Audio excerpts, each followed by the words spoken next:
Welcome to our channel. Today we how to restore Mercedes charging schedules using Mercedes Me app. Quick tutorial step by step clearly. To restore your Mercedes charging schedules using the Mercedes Me app, start by opening the app on your mobile device. Log into your Mercedes Me account with your credentials. Once logged in, navigate to the home screen of the app.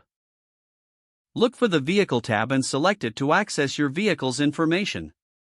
Find the Charging or Charging Schedules option within the Vehicle menu. If you have previously set charging schedules, you should see an option to restore them.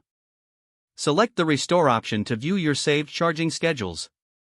Review the list of available charging schedules and choose the one you wish to restore. Confirm your selection when prompted.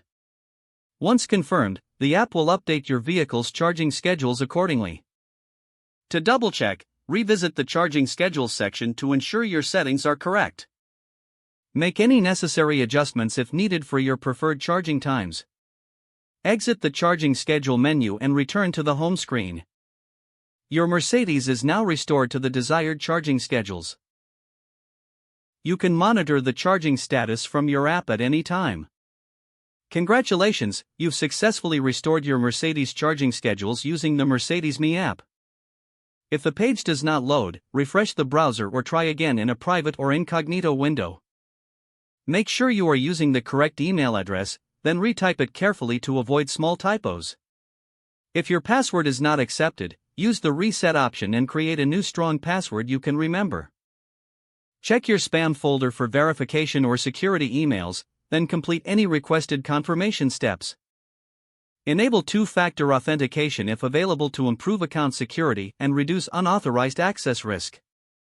After signing in, review your profile details so your contact information and settings are accurate and current.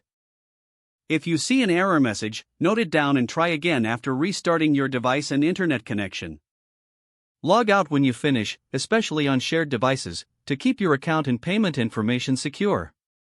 If the page does not load, refresh the browser or try again in a private or incognito window. Make sure you are using the correct email address, then retype it carefully to avoid small typos. If your password is not accepted, use the reset option and create a new strong password you can remember. Check your spam folder for verification or security emails, then complete any requested confirmation steps. Don't forget to like this video and subscribe to our channel for more step-by-step tech guides.